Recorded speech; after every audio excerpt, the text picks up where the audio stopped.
Assalamualaikum warahmatullahi wabarakatuh. Halo semuanya.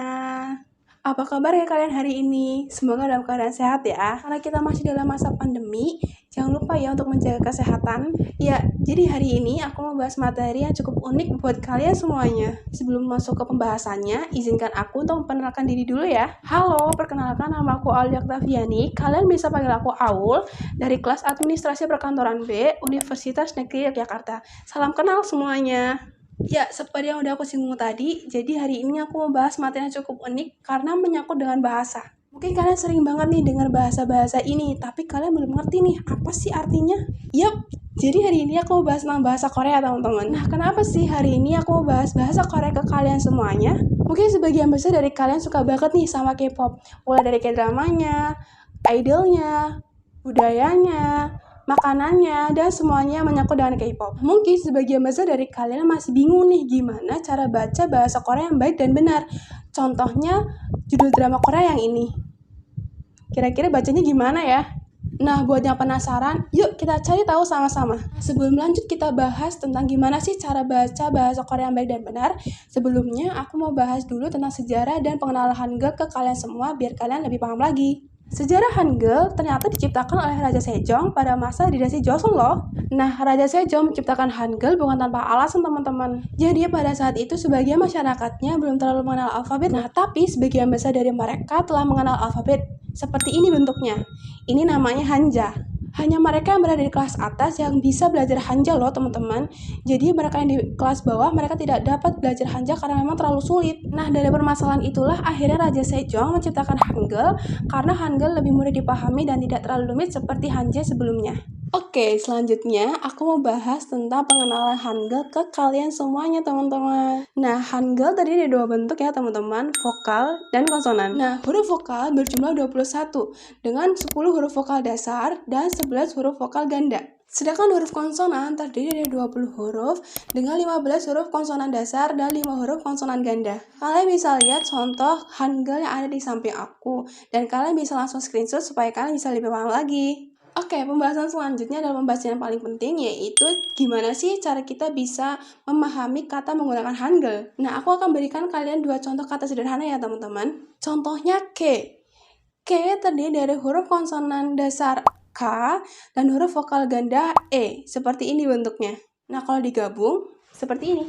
Nah, bisa paham kan?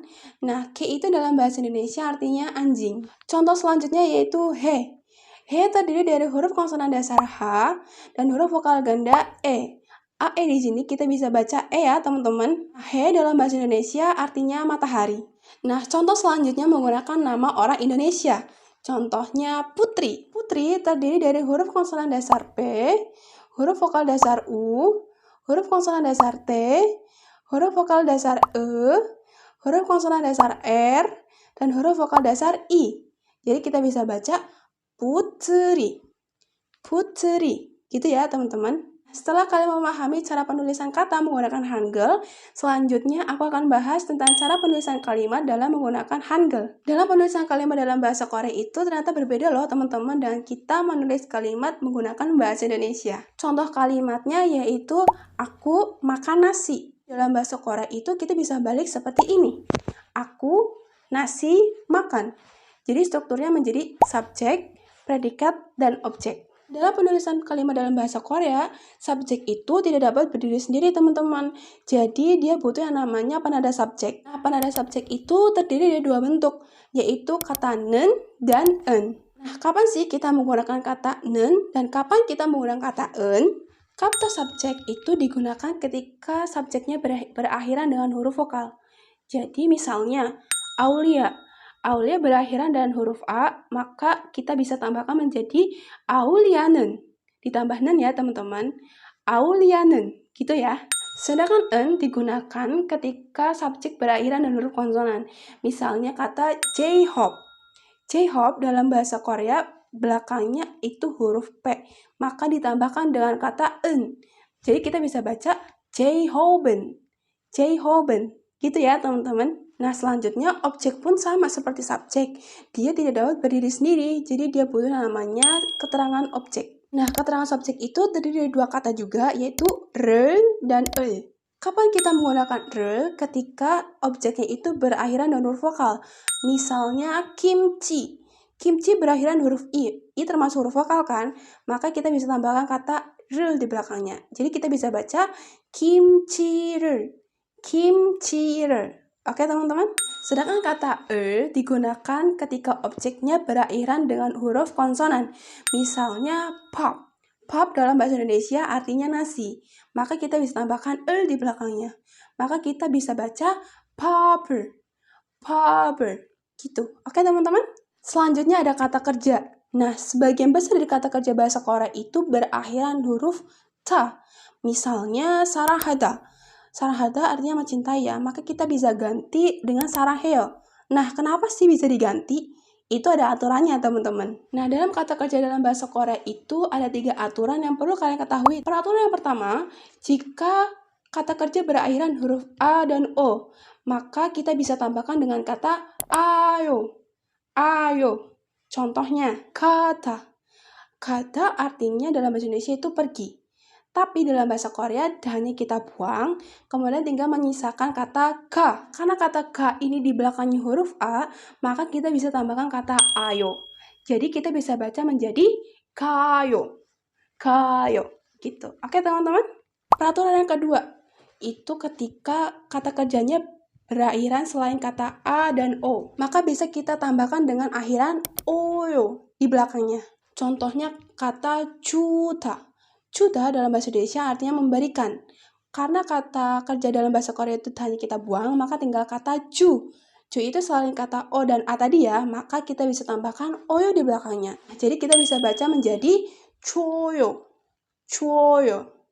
Gitu teman-teman. Aturan yang ketiga, jika kalimat kata kerjanya menggunakan akhiran hada. Hada ini kita bisa ganti menjadi kata heo. Contohnya sarahada. Artinya mencintai. Maka kita bisa ganti menjadi saraheo. Saraheo. Gitu. Oke? 사랑해요. 사랑해요, 사장님.